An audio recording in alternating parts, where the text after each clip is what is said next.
Hey, Summer. Hi.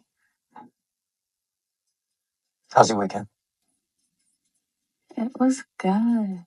Oh, we've all been there. But what if you could share your weekend experiences in a way that's much more interesting, engaging, and sounds more natural in English? Today, we're going to learn exactly how to do it. We'll move beyond simple answers and learn how to tell a short but captivating story about your weekend using better vocabulary, connectors, and descriptive words. Ready to become a better English storyteller? Let's begin. Sharing little stories, especially about your weekend, is a huge part of casual conversation and building connections. It's not just about reporting facts, it's about sharing an experience. Using more descriptive language makes your stories more vivid and helps the listener feel like they were there with you. Plus, it's a fantastic way to practice and expand your English vocabulary in a practical way. Every good story needs a good beginning. Instead of just launching into it, here are some natural ways of setting the scene when talking about your weekend. You can be direct. So on Saturday, I decided to, and then you put a verb, an infinitive without to, or well, this weekend I finally got round to, and then you need an ing, a verb ing. Get round to doing something is a phrasal verb, and it is great for something you've been meaning to do for a while. For example, so on Saturday, I decided to check out that new cafe downtown. Or this weekend, I finally got round to decluttering my closet. Alternatively, you can go straight into talking about the best part of your weekend. The highlight of my weekend was definitely when, and then you continue. For example, the highlight of my weekend was definitely when I was hiking and saw that amazing view. You can also build a suspense or intrigue people a little bit. For this, you may want to use these sentence starters. You won't believe what happened to me on, and then you need to put a day. Or, I had quite an adventure on, and then again a day. These are great for making the listener lean in. For example, you won't believe what happened to me on Saturday while I was at the park. Okay, so you've started the story. Now, to make it easier for the listener to follow the timeline of events, connectors are your best friends. They are like the glue that holds your story together. They make your English flow much more smoothly and sound more sophisticated than just saying and to introduce the event or point, you may want to use first off.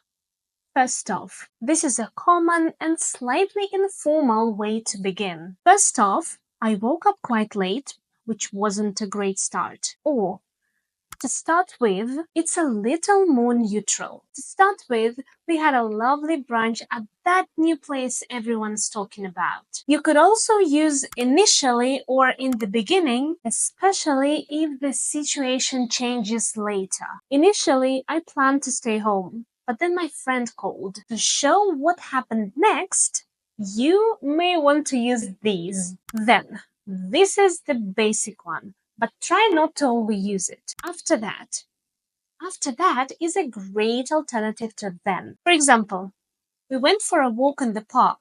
After that, we grabbed some ice cream. Next is simple and clear. Next, we decided to watch a movie. Subsequently. This is a more formal and advanced option, meaning happening after something else. For example, the meeting was cancelled. Subsequently, I had a free afternoon. Well, this example is more general, but still good to know. Next connectors are for unexpected or surprising turn of events. For example, first one, next thing I knew. This creates a sense of surprise or a sudden change. For example, I was just reading my book, and next thing I knew, the power went out. Next, suddenly, or all of a sudden. All of a sudden. These indicate an abrupt event. For example, we were enjoying the sunshine when all of a sudden dark clouds rolled in. And the last one in this section is to conclude a sequence of events or your whole story. Eventually. Eventually. Use this when something happens after a period of time or some effort. We waited for an hour and eventually the bus arrived. In the end. Similarly to eventually, often used to describe the final outcome. We had a few options, but in the end, we decided to stay home. Finally.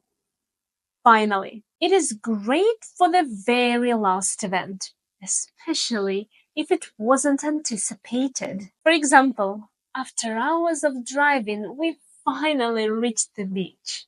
Using a variety of these connectors will really elevate your storytelling. Now, this is where you truly make your story shine and paint a picture for your listener. Using vivid adjectives and adverbs helps convey your experience and emotions much more effectively than basic words. This is a key skill for B2 level speakers and beyond. Let's talk about your overall weekend experience. Instead of just good or nice, you may say, it was absolutely fantastic. It was absolutely fantastic. Or, I had a surprisingly relaxed weekend. I had a surprisingly relaxed weekend. It was a bit chaotic, but incredibly fun. It was a bit chaotic, but incredibly fun. My weekend was pretty uneventful, to be honest. My weekend was pretty uneventful, to be honest. Meaning not much happened. A calm way to say it was quiet. If you were tired before, you may say it was a much needed break. It was a much needed break. Talking about food, instead of tasty or delicious, though delicious is good, you may say the meal was mouth-watering. The meal was mouth-watering. It was so good that it made my mouth water.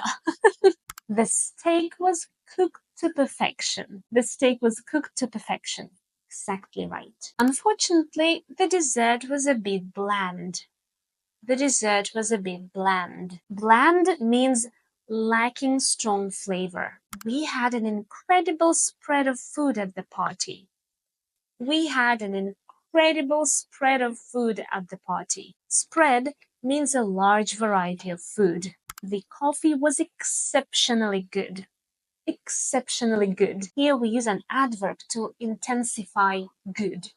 Exceptionally good. Describing places, think about the atmosphere. The little village we visited was incredibly picturesque. Picturesque means visually charming, like a picture. The city center was bustling with tourists. Bustling with tourists means full of busy activity and people. We found a serene spot by the river for our picnic. Serene means calm, peaceful and tranquil. The antique shop was a bit run down, but full of hidden treasures. Run down means in poor condition. The concert venue was absolutely packed. The concert venue was absolutely packed. Packed means very crowded. Next, feelings. Describing your feelings is really important for connecting with your listener. I was thrilled to finally meet her in person. After all that hiking, I was completely exhausted by the end of the evening. Exhausted means extremely tired. I was so relieved when I found my lost keys. Relieved means to be happy that something stressful has ended. I was a bit anxious before giving the presentation, but it went well. Anxious means to feel worried or nervous. I was over the moon when I heard the good news. Be over the moon is an idiom, and it means extremely happy. And of course, don't forget about adverbs. They modify verbs, adjectives, and other adverbs, and add extra layers of meaning. For example, you may say, the food was good. The food was good. It's not bad, it's just simple. Or you may say, the food was surprisingly good. The food was surprisingly good. Or the food was exceptionally good. The food was exceptionally good. Let's have a look at this story. My weekend was good. I went to a park. I ate a sandwich. It was nice. It's not a bad story. It's just simple. Or in case you don't want to share anything. But here is an upgraded version. I'm going to read it for you. Well, the highlight of my weekend was definitely my trip to Greenview Park on Saturday. First off, the weather was absolutely fantastic. So I packed a picnic and found this incredibly serene spot by the lake. The sandwich I made was surprisingly delicious. Or maybe I was just really hungry.